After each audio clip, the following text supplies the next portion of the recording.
तो फ्रेंड, हमारी आज की कहानी है एक सास ऐसी भी। रजनी की ससुराल में उसकी पहली दिवाली थी। अभी 2 महीने पहले ही उसका विवाह रमन से हुआ था। उसकी ससुराल बहुत अच्छी थी। सभी उसे बहुत प्यार और सम्मान देते थे। ऐसी ससुराल पाकर रजनी की खुशी का ठिकाना नहीं था। उसकी सास इंदू जी बहुत ही सुलझी हुई महिला थी। रिश्तों को प्यार और मजबूती से बांधने की कला उनकी बहुत बड़ी खूबी थी।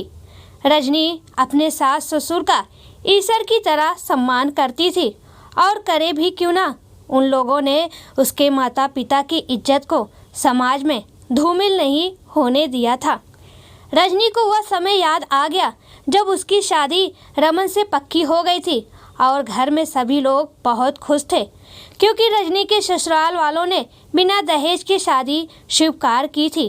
पर रजनी के माता पिता अपनी सामर्थ्य के अनुसार उसकी शादी के लिए सामान और गहनों की लिस्ट बना रहे थे। उनका कहना था कि जब उन लोगों ने कुछ नहीं मांगा है तो क्या हम अपनी बेटी को खाली हाथ विदा करेंगे। इसलिए रजनी के माता पिता अपनी इच्छा से उसकी शादी बहुत धूमधाम से करना चाहते थे। रजनी के मायके में संयुक्त परिवार था। उसके बड़े पापा और उसके पापा एक साथ बिजनेस करते थे। रजनी की सगाई के बाद जब शादी की तैयारियों का समय आया तो रजनी के पिता ने अपने बड़े भाई से कहा, भैया, शादी की खरीदारी के लिए पैसों की ज़रूरत है। हम लोगों को जॉइंट अकाउंट है, आप चेक पर हस्ताक्षर कर दीजिए। यह सुनकर रजनी के बड़े पापा ने बैंक से कहा, कैसे पैसे? जब पूरा बिजनेस मेरा है तो उस पैसे पर तुम्हारा अधिकार कहाँ है? यह सुनकर रजनी के पापा ने कहा, यह आप क्या कह रहे हैं? बिजनेस तो हम दोनों के नाम है। तब उन्होंने कहा, नहीं, वह बिजनेस मेरे नाम पर है। तुम मेरे यहाँ एक मुलाजिम हो, इससे ज़्यादा कुछ नहीं। और जो तुमने इतने दिनों हमारे यहाँ काम किया है उसके बदले में यह आधा घर मैंने तुम्हें दे दिया है, और आज के बाद तुम मेरे साथ काम नहीं करोगे। अपना अलग काम शुरू करो। यह सुनकर रजनी के पापा के पैरों तले ज़मीन खिसक गई, क्योंकि उनके पास तो कुछ भी नहीं था। सारा पैसे का हिसाब किताब उनके बड़े भाई ही देखते थे। उन्होंने कब धोखे से सब अपने नाम करवा लिया, उन्हें पता ही नहीं चला। रजनी के पापा ने हाथ जोड़कर अपने भाई से प्रार्थना की कि वह उसे इतना पैसा तो दे दे कि वह रजनी की शादी कर सके, पर उनके भाई ने पैसे देने से साफ इनकार कर दिया। तब रजनी के पिता ने रजनी के सास ससुर से अपनी मजबूरी बताई और कहा, अगर वह लोग चाहे तो शादी तोड़ सकते हैं। पर रजनी की सास इंदू जी ने कहा कि शादी उसी डेट पर होगी और बहुत धूमधाम से होगी। रजनी के ससुराल वालों ने अपनी तरह से सभी तैयारियां की और रजनी को अपनी बहू बनाकर ले आए। शादी के समय रजनी बहुत डरी हुई थी कि पता नहीं आगे ससुराल में उसके साथ क्या होगा। पर ससुराल आकर रजनी का सारा डर खत्म हो गया, क्योंकि उसके ससुराल वाले वास्तव में बहुत ही अच्छे थे। रमन तो रजनी को बहुत प्यार करता था। उसका देवर भाभी भाभी कहकर हर वक्त उसके आगे पीछे घूमता था, और इंदू जी तो रजनी को अपनी सगी बेटी की तरह प्यार करती थी। तभी रजनी को अपनी सास की आवाज़ सुनाई दी जो उसे बुला रही थी। रजनी उनकी आवाज़ सुनकर अतीत से वर्तमान में लौट आई। जी मम्मी जी, आ रही हूँ, रजनी कहती हुई उनके पास आ गई। इंदू जी ने रजनी से कहा, देखो मैं तुम्हारे लिए क्या लाई हूँ, और उन्होंने रजनी के हाथ में एक मखमली डिब्बा पकड़ा दिया। इंदू जी ने मुस्कुराते हुए कहा, खोल कर देखो, तुम्हें पसंद है कि नहीं। रजनी ने जब पैकेट खोला तो उसका चेहरा खुशी से चमक उठा, क्योंकि उसमें एक बहुत ही सुंदर मंगलसूत्र था। रजनी ने चौंक कर अपनी सास को देखा और पूछा, मम्मी जी, आपको कैसे पता चला कि मैं मंगलसूत्र पहनना चाहती हूँ? 2 दिन पहले जब तुम अपनी सहेली से बात कर रही थी तब मैंने तुम्हारी बात सुन ली थी, और फिर मैंने सोचा कि क्यों ना मैं तुम्हें दिवाली के त्यौहार पर यह उपहार दे दूं। इंदू जी ने मुस्कुराते हुए जवाब दिया। रजनी की आंखों में खुशी के आंसू आ गए और वह अपनी सास से लिपट कर रो पड़ी। उसकी सास ने भी प्यार से उसे गले लगा लिया।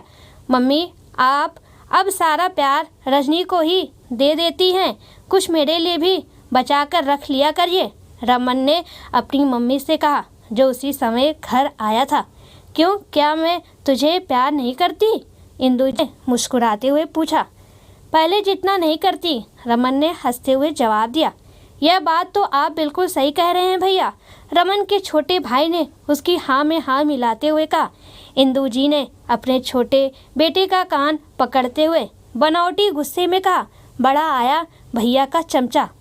अरे मम्मी, मेरा कान छोड़िए वरना मेरा कान उखड़ जाएगा, तो कोई अच्छी लड़की मुझसे शादी नहीं करेगी, रमन के छोटे भाई ने मुस्कुराते हुए कहा।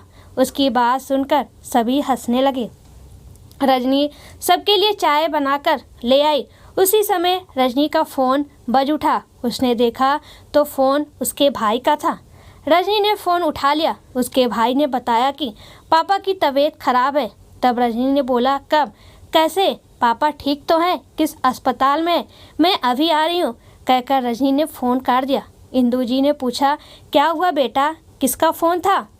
मम्मी जी, भैया का फ़ोन था, पापा की तबीयत बहुत ख़राब हो गई है, उन्हें अस्पताल में भर्ती करवाया गया है, शायद उन्हें दिल का दौरा पड़ गया है, रजनी ने रोते हुए कहा। रमन ने रजनी को चुप कराते हुए कहा, परेशान न हो, मैं तुम्हारे साथ अस्पताल चल रहा हूँ, सब ठीक हो जाएगा। इंदु जी ने कहा, रमन तुम रजनी के साथ जाओ, मैं तुम्हारे पापा के साथ बाद में आती हूँ, वो अपने दोस्त से मिलने गए हैं, आते ही होंगे। जी मम्मी, हम लोग जा रहे हैं, कहकर रमन रजनी को लेकर अस्पताल चला गया। कुछ देर बाद जब इंदु जी अपने पति के साथ वहां पहुंची तो सभी के चेहरों पर उदासी छाई हुई थी और रजनी की मम्मी रो रही थी। रजनी उन्हें चुप कराने की कोशिश कर रही थी। क्या हुआ, सब ठीक तो है? इंदु जी ने पूछा। रजनी के भाई ने कहा, माँ जी, डॉक्टर का कहना है कि पापा को दिल का दौरा पड़ा है, उनकी तुरंत बाईपास सर्जरी होनी है, यदि ऑपरेशन नहीं किया गया तो पापा को बचाया नहीं जा सकेगा। तो इसमें इतना परेशान होने की क्या बात है बेटा, ऑपरेशन के बाद वह बिल्कुल ठीक हो जाएंगे, इंदु जी ने उसे समझाते हुए प्यार से कहा। रजनी का भाई कुछ नहीं बोला, चुपचाप खड़ा रहा। तभी नर्स ने आकर कहा, आप लोग जल्दी पैसा जमा कीजिए, नहीं तो ऑपरेशन में देर हो जाएगी, फिर पेशेंट को बचाना मुश्किल हो जाएगा।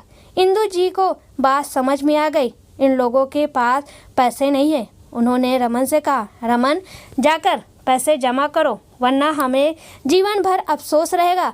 उनके चेहरे पर गंभीरता छाई हुई थी। रजनी की मां ने चौंक कर इंदु जी को देखा और हाथ जोड़कर रोते हुए कहा, आप लोग तो हमारे परिवार के लिए भगवान बन गए हैं, हम लोग तो जीवन भर आपके एहसानों का बदला नहीं चुका पाएंगे। इंदु जी ने रजनी की मां का हाथ पकड़कर कहा, आप हमें क्यों शर्मिंदा कर रही हैं? अब हम सब एक परिवार हैं, तो हमारे सुख दुख भी तो साझा हो गए हैं, इसमें एहसान वाली कोई बात ही नहीं है। अंदर ऑपरेशन चल रहा था और बाहर सभी बेचैनी से टहल रहे थे। थोड़ी देर बाद ऑपरेशन थिएटर का दरवाज़ा खुला और डॉक्टर बाहर आए और उन्होंने बताया कि ऑपरेशन सफल रहा, अब मरीज खतरे से बाहर है। यह सुनकर सभी के चेहरों पर खुशी दिखाई देने लगी। रजनी ने अपनी सास के पास आकर कहा, मम्मी जी, आज आपके कारण मेरे मायके की दिवाली खुशियों से जगमगा गई, वरना मेरे मायके की खुशी समाप्त हो जाती। आज इंदु की अच्छाई और इंसानियत ने रजनी के परिवार वालों के चेहरे पर खुशी ला दी थी और वहाँ का पूरा वातावरण खुशियों से महक उठा था।